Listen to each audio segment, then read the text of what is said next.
So if Uriah's vision was given in the days of Yehoiakim, right? That's when it says it happened. And Yirmiyahu's vision was given Bereshit Mamlechut Yehoiakim, at the beginning of Yehoiakim's reign. That makes it sound like this incident involving Uriyahu was not old history at this point. In fact, maybe it hadn't even happened yet at all. Yosef Karo doesn't fully explain that point, but some other Meforshim who follow Karo's approach say, yeah, the story probably didn't even happen yet.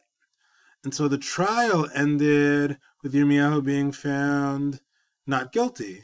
Right? The trial ended with the Zikanim supporting the earlier verdict of Ein Li Shazeh Mishpat Mavet.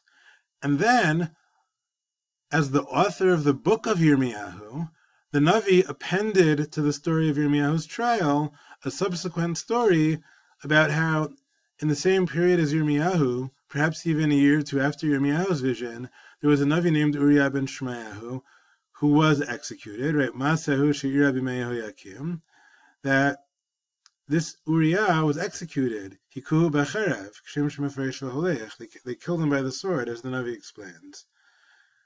And now, as a reader, we read that story, which conveys to us the fact that despite the initial not guilty verdict, Yirmiyahu always lives in fear of the fact that King Yehoiakim hates the Nevi'im and is willing to even kill them.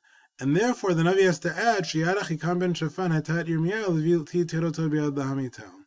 The Navi has to add that Achikam ben Shafan was Yirmiyahu's protector within the government, not that day at the trial, but in general, throughout the reign of Yehoiakim. Yehoiakim was king for 11 years.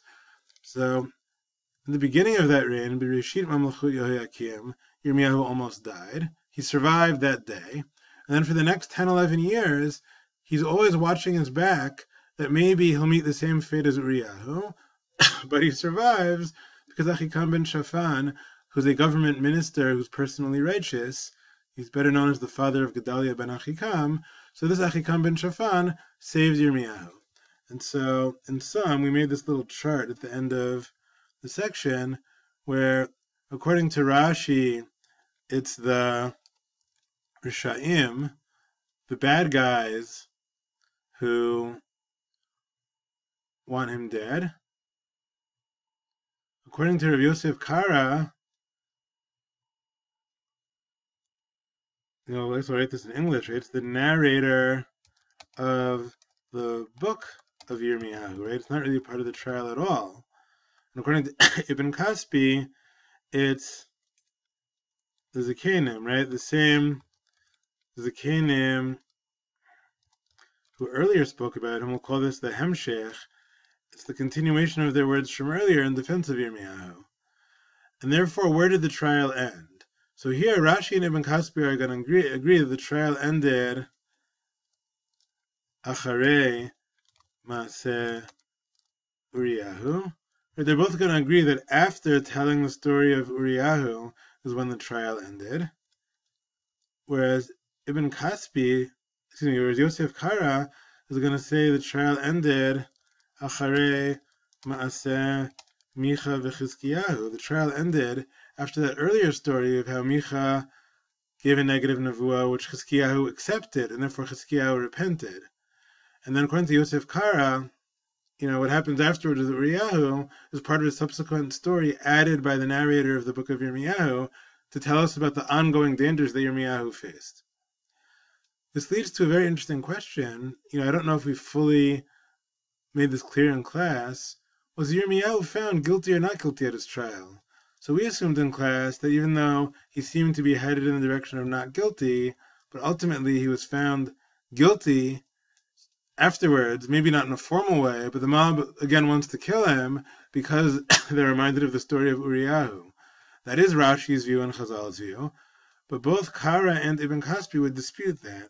But if we try to see what each group has in common, Rashi and Ibn Kaspi have in common, maybe we'll color them red in this regard, right? They both agree, put this in red, they both agree that the trial goes on through the story of Uriyahu. That's still part of the debate.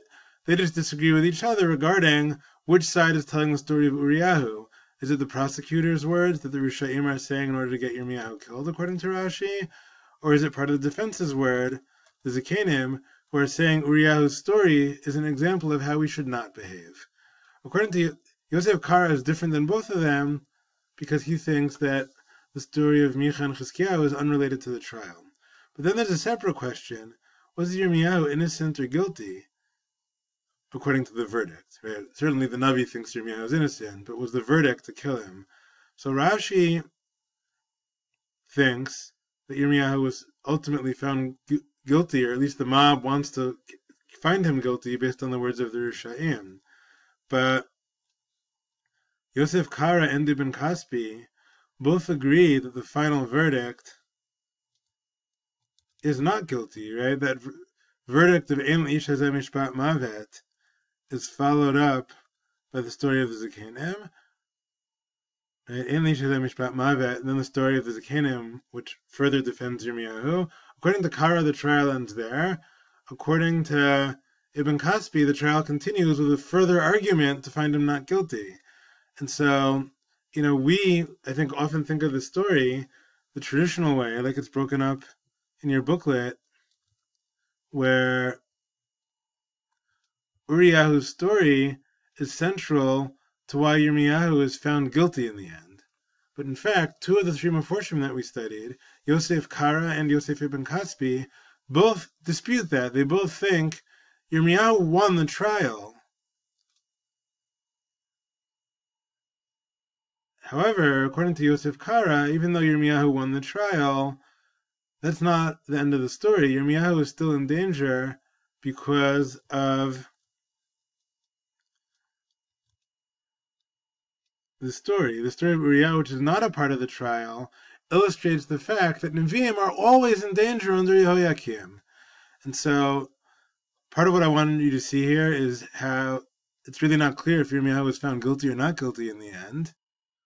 I also wanted you to see, however, what it's like as a parshan when you read the parak straight up. Right? If you're one of the Rishonim who reads this chapter, this is the way it's broken up in a scroll, right? The breaks of the Masorah.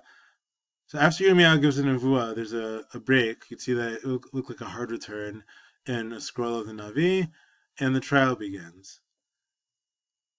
Right? First the mob scene, and then there's a small break, a samech. It's kind of like hitting tab on a computer today, a little bit of a break like that with a few spaces within the line in the scroll. And the formal trial begins, right? The mob doesn't kill him because the Sarim come, but the formal trial begins with Yirmiyahu being accused of treason. There's another little break over here when the Sarim seem to hear the initial argument from Yirmiyahu and find him not guilty. And then there's no further break here. Right? There's no break anywhere to tell us that we're switching from the prosecution to the defense.